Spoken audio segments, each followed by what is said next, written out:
خانہ کیس کا بھی فیصلہ آ گیا۔ کل سائبر کیس میں سابق بانی chairman P T I Imran Khan اور ان کے وائس چیئرمین شاہ قریشی خان کو 10 سال کی قید بامشقت سنائی گئی۔ توشہ خانہ کیس میں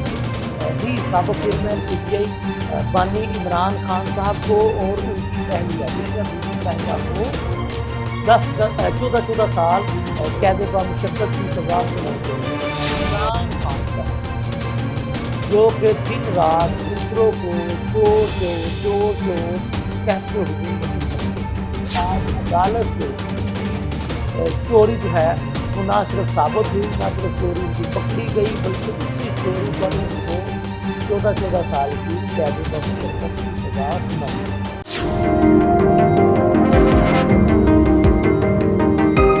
بسم اللہ الرحمن الرحیم۔ نمن اس قسم میں ہم سراج ملک ناظرین، توشہ خانہ کیس کا بھی فیصلہ آ گیا۔ کل سائبر کیس میں سابق بانی chairman P T I Imran Khan اور ان کے وائس چیئرمین شاہ قریشی صاحب کو 10 سال کی قید بامشقت سنائی گئی تھی، اور آج توشہ خانہ کیس میں ہی سابق چیئرمین پی ٹی آئی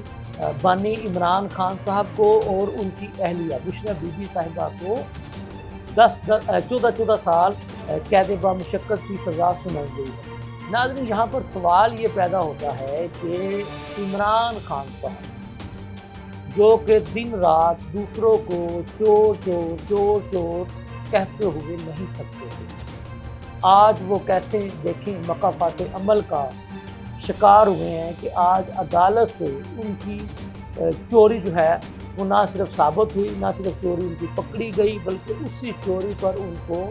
14 سال کی قید بامشقت کی سزا سنائی گئی۔ وہ توشہ خانہ کیس کیا تھا؟ جو آپ کو یاد ہوگا، ہم نے کل بھی تھوڑا سا ذکر کیا تھا کہ خان صاحب نے بڑے ہی وہ آپ کہہ لیں کہ تکبرانہ انداز میں کہا تھا کہ میری گڑی میری مرضی گئی تھی کہ آپ کی گڑی آپ کی مرضی۔ سوال یہ اٹھتا ہے کہ توشہ خانہ کیس میں آپ کو باہر کے ممالک سے جو تحائف بطور وزیر اعظم پاکستان ملتے ہیں وہ توشہ خانہ میں جمع کروائے جاتے ہیں، کیونکہ وہ حکومت کی ملکیت ہوتی ہے، سرکاری خزانے کی ملکیت ہوتی ہے۔ ہاں، اس میں سے آپ کو اگر کچھ چاہیے ہوتا ہے تو آپ نے اس وقت کی جو مارکیٹ کی جو قیمت ہوتی ہے وہ ادا کر کے وہ چیزیں لینی ہوتی ہیں۔ تو آپ پر الزام یہ تھا کہ آپ نے جو گڑیاں وہاں سے خریدی وہ آپ نے کم قیمت میں خریدی، اور اس کی آپ نے جو پوری قیمت جو ہے وہ ادا نہیں کی تھی۔ اچھا، آپ کو یاد ہوگا کہ جب یہ ان کا یہ جو گڑیاں خریدنے والا جو آپ کہہ لیں معاملہ میڈیا کی زینت بنا، تو اس وقت ان کی پارٹی کے جو لیڈران تھے انہوں نے پتہ نہیں کیا کیا باتیں کہہ دیں کہ دیکھیں جی اوور کرپشن کے کیس نہیں نکال سکتے تو گڑی نکال کر لے آئے، یہ کیا بات ہوئی۔ تو اسی اسنا میں خان صاحب نے بھی ایک ٹی وی پہ آ کے یہ بات کہہ دی تھی کہ جی ٹھیک ہے جی میری گڑی میری مرضی۔ بات تو ٹھیک ہے، آپ کی گڑی آپ کی مرضی، سوال تو یہ پیدا ہوتا ہے کہ آپ نے وہ گھڑی کم قیمت میں خریدی تھی، ٹھیک ہے، اور اس گھڑی پہ جو ڈیزائن تھا وہ ہمارے خانہ کعبہ کا ماڈل بنا ہوا تھا۔ تو بات یہ ہے خان صاحب، آپ اس وقت ریاست مدینہ بنانے کے دعوے دار تھے، دوسروں کو آپ چور کہتے تھے، اور آپ نے یہ حرکت کی کہ مارکیٹ سے کم ویلیو میں آپ نے چیز خریدی۔ اب جب آپ کو وہ جب حقائق اور شواہد کے مطابق آپ کو سزا دی گئی ہے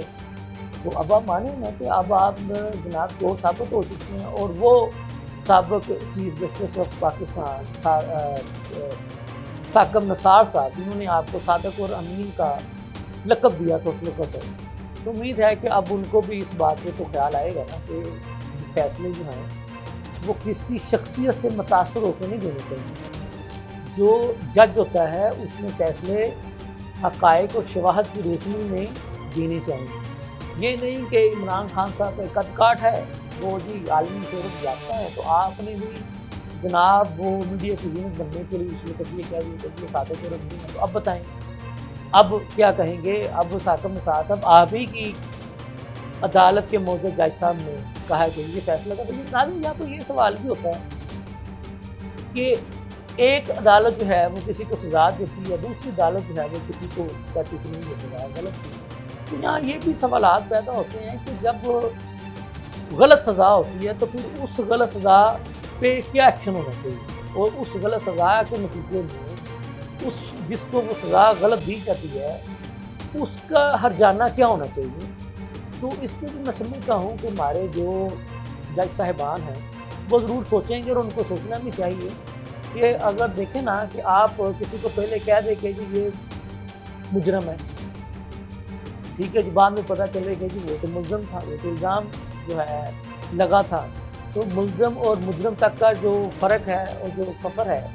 وہ جو اس نے اس وقت جو برداشت کیا تو اس کا ذمہ دار نہیں ہوتا ہے۔ تو جیسے آپ کہتے ہیں نا کہ انتخابی اصلاحات ضروری ہیں،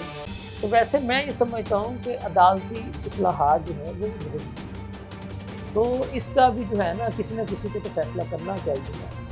کہ ایک تو یہ جو ہمارا جو عدالتی نظام ہے کہ اگر فرض کریں آج کوئی کسی کا دادا کیس کرتا ہے انصاف لینے کے لیے عدالت میں،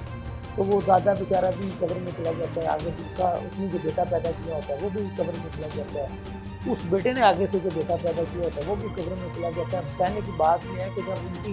کم از کم 3-4 نسلیں قبروں میں چلی جاتی ہیں تو اس کے بعد پتہ چلتا ہے کہ انہوں نے جو کیس کیا تھا وہ ٹھیک تھا یا غلط تھا۔ تو اتنی تخلیق سے جو فیصلے ہوتے ہیں تو وہ بھی کہتے ہیں نا کہ بلیم جسٹس جو ہوتا ہے وہ بھی تو ایک انصاف کا قتل ہی ہوتا ہے۔ تو بات بہرحال ہو رہی تھی، کیونکہ یہ چیزیں ضروری ہوتی ہیں کہ اس کو اگر ہم ڈسکس نہ کریں تو یہ بھی غلط نہیں ہے۔ بات یہ ہے کہ وہ جیسے وہ ہماری آپ کو یاد ہوگا ایک سیالکوٹ کی خاتون لیڈر ڈاکٹر فردوس عاشق اوان صاحبہ نے ایک طنزی انداز میں کہہ لیں گے، ایک مزاحیہ انداز میں بات کی تھی کہ سب کو اپنی منجی تھلے جو ہے وہ ڈانگ پھیر لینی چاہیے۔ تو میں یہ سمجھتا ہوں کہ ہر مکاتب فکر کو اپنے گریبان میں بھی جانتے ہیں، ہمارے میڈیا کے دوستوں کو بھی جان رہنا چاہیے، ان کو بھی میڈیا کے دوستوں کو بھی اپنی منجی تھلے ڈانگ پھیر لینی چاہیے۔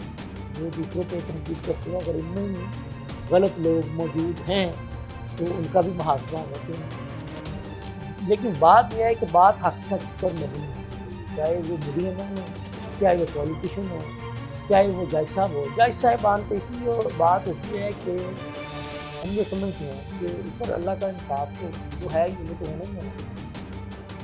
جسے کہتے ہیں اللہ کی لاٹھی کے گھر ہوتی ہی بے آواز ہے۔ لیکن یہ جو نیچے جو بنیادی انصاف ہے جو جج صاحبان کے ہاتھ میں ہوتا ہے اس کی بڑی اہمیت ہے، بڑی ویلیو ہے۔ تو امید کرتے ہیں کہ وہ بھی اپنی جو اللہ نے ان کو جو ذمہ داریاں دی ہیں ان کو دیکھتے ہوئے بڑے سوچ سمجھ پر اور انصاف پر مبنی فیصلے کرتے رہیں گے، کریں گے، کرتے آئے بھی ہیں، اور جہاں جہاں انہوں نے محسوس کیا کہ ان سے غلطیاں ہوئی ہیں تو انہوں نے ان کو سدھارنے کی کوشش بھی کی ہے اور وہ کر بھی رہے ہیں۔ تو بہرحال وہ کہتے ہیں نا کہ سیلف اکاؤنٹیبلٹی، خود احتسابی کا عمل ہر شخص کو کرنا چاہیے، وقت کی ضرورت ہے۔ ہمیں کسی کو برا بھلا کہنے سے پہلے اپنے گریبان میں جھانکنا ہوگا، سیلف اکاؤنٹیبلٹی سے آغاز کرنا ہوگا، تبھی بہتری آئے گی۔ ورنہ جیسے کہتے ہیں نا کہ کسی کو غلط کہنے سے کچھ نہیں ہوگا جب تک ہم اپنے گریبان میں نہیں جانیں گے۔ اس کے ساتھ ہی اپنی میزبان کو اجازت دیجیے۔ اللہ حافظ۔